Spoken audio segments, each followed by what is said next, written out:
everyone, it's Justine and welcome to a new video. Today I'm so excited to announce that there are new and improved layering stamps out on the market that solve all your lining up needs.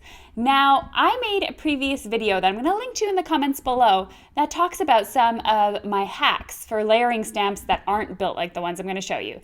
So let's dive right in and get started. I just wanted to mention quickly that today's video is a part of a video hop to celebrate Ardith, Jenny, and Katya's 5,000 subscriber celebration. There are prizes to win by leaving comments, and there are lots of videos to inspire you. So at the end of my video, be sure to check the next one out. Alright, so what is it about these stamps that make them unique? So what's great, as you can tell, first of all, is that all the stamps are one set. So you stamp actually, in this particular stamp set, 4 flowers at the same time instead of having to stamp them individually. You'll also notice that there are some squares and rectangles that were stamped after that first layer. Now, all you need to do when you're adding the second layer of your stamps is you need to line up the squares and the rectangles. There's no more guessing which area does this flower get stamped into or anything like that, or trying to line up these super fine areas. You just line up really easy squares and rectangles and you just keep stamping.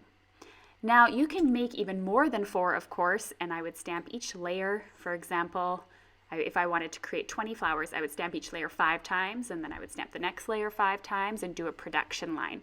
So that's really awesome, is that you get a bunch of them at the same time. I find it so tedious sitting there and stamping multiple flowers when I have to stamp each individual flower.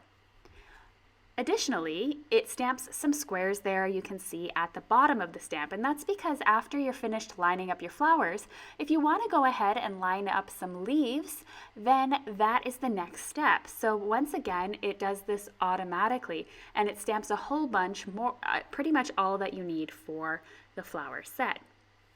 What's also really great is the Ton just recently came out with an entire set dedicated only to leaves. So you could bulk cut a bunch of them, and you can create those collages of flowers that you see all the time in just a couple of minutes. Now, additionally, if you didn't think that that was all great enough, what's also great is that the die that you can purchase separately for this set is actually one piece. So you die cut once and it cuts out all the leaves and all the flowers. So that's also really, really great. So they're easy to line up. You stamp multiple flowers at the same time, multiple leaves at the same time, and you can cut them out at the same time. These are major time savers. Just make sure that when you're lining up the die, remember it's just one piece, so it's a lot easier than trying to line up a whole bunch of individual flower dies, that you really get in over top of the dies. It really makes a difference whether you're having a bird's eye view of lining up your die or you're trying to look at the angle from sitting down. It's a good chance you won't line it up properly if you do it that way. There are several flower types that are available from the Ton, and she keeps coming out with new ones. Now, not only are there flowers, there's also some alphabet sets that work the same way, and sentiment sets. I'm going to show you the sentiment set, and you'll get a glimpse at one of the alphabet sets throughout the video. So now I'm going through and I am just simply stamping this blue one here, and you can see just how easy it is to line up. Once again, stamping all the flowers and all the leaves together. Also with the flowers, there's some of the most lifelike flowers that I've seen stamped out when it's all said and done. It's really easy to pick colors. All you need to do is go from light to dark. The Ton, for example, has inks that are automatically sorted into this collection. Scrapbook.com also has inks that are labeled pink 1, pink 2, pink 3, pink 4. Super easy. And then for myself, I like to use the Catherine Pooler inks, mainly due to their vibrancy. They aren't necessarily as clear for layering, but pretty much just pick a light, medium, dark, and then darkest color, and you're good to go. So my question of the day today, I don't really like talking about the current situation because I like to have my YouTube channel as a place of happiness and craftiness and all of that. But I wanted to know, are you crafting more in the current situation, or are you finding yourself crafting less? For me personally, I seem to be crafting a lot less for my YouTube channel, but a lot more for me personally. I find I've tried out a few different things like using my gel press, gilding, and a few other things that I just didn't really have the time to try before. And I find that it's a nice little escape from the everyday. And I've definitely been doing a lot of this stamping as well. Here's the final one that I'm going to be doing in very fast motion.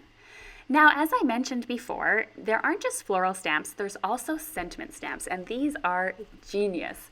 So what's really cool about them is that you stamp some of the sentiment first, so you can stamp that in one color, for example. Then, and that's in a printed font, quite small. And then in a cursive font, you have some larger letters and words that go in between. And so that's really cool in the sense that you can stamp one in one color and one in the other without having to do any masking or taping off. Now I took this one step further because I wanted this to be on black cardstock, and I was a little unsure. It took me a couple tries to get the right steps. So as you saw, what I did was I stamped on black cardstock in Versamark ink, or in embossing ink rather. I covered it with white embossing powder, but I didn't heat it first. Then I grabbed the second layer here, and once again going in with my embossing pad. Now when I do this, I'm going to stamp once again in there, and because it stamps the words, it doesn't really disturb the other parts of the sentiment when I'm stamping, so that's really good. And if you want to do what I'm doing, and that is emboss in two different colors, this is the way it's going to have to go. So again, I stamped, added white embossing powder, stamped with the next layer, added silver embossing powder, and then I can heat it up all at the same time. You really need to be careful though, especially when you're doing the embossing, that your cardstock doesn't warp too much or your coordinating die will be hard to line up. So what I did was I alternated from the back to the front of the cardstock, and I moved my heat gun around as I went. Then you can use the guide here to line these up. And what's nice about these dies is they also have the squares and rectangles to line them up.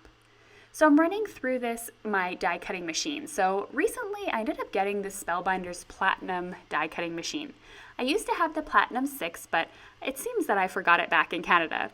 And I decided to invest in an 8.5 by 11 die cutting machine, just in case I need to do any sort of bulk stamping or bulk die cutting. And this comes in handy a lot. But of course, all of these dies fit in your normal standard Gemini Junior, Big Shot, Platinum 6, whatever it is that you own. This though allows me to die cut, multiple ones of these at the same time. So that's pretty cool. But again, you can run them through individually as well.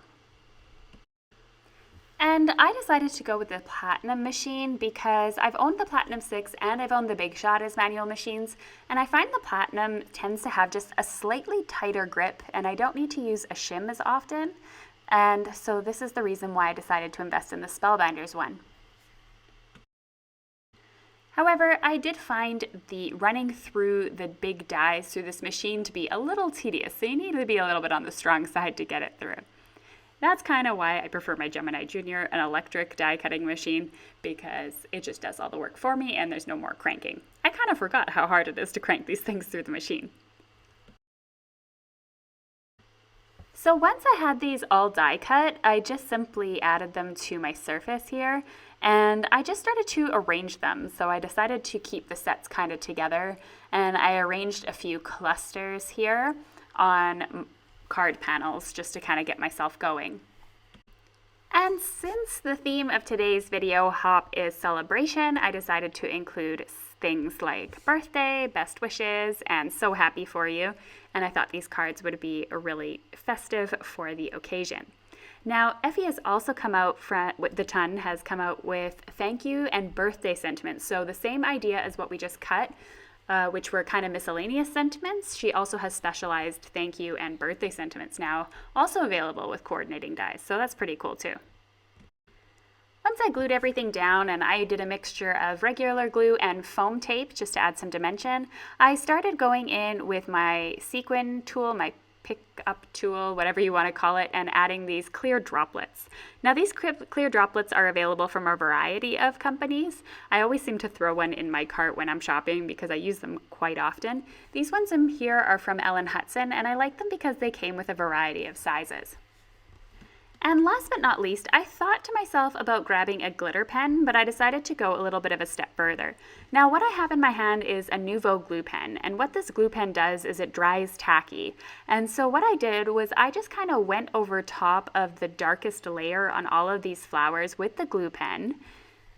And I went ahead and added some Wow embossing powder, Catherine Pooler inspired Wanderlust embossing powder. That was kind of a mouthful there. And I like this embossing powder because when you heat it up, it's actually clearer, but it adds some iridescent sparkle to it. So you can see here when it's all done and I'm melting the powder, you can see it going clear and then just leaving a really pretty shimmer on the cards itself.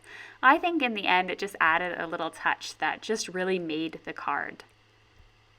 So I hope you enjoyed all 3 of these cards. I think they all turned out really, really pretty, and they're quite easy to put together and definitely are great for bulk cards. You can cut out a whole bunch of these flowers or the alphabet stamps or the layering stamps and just have these in little pockets or envelopes, and you can pull them out anytime.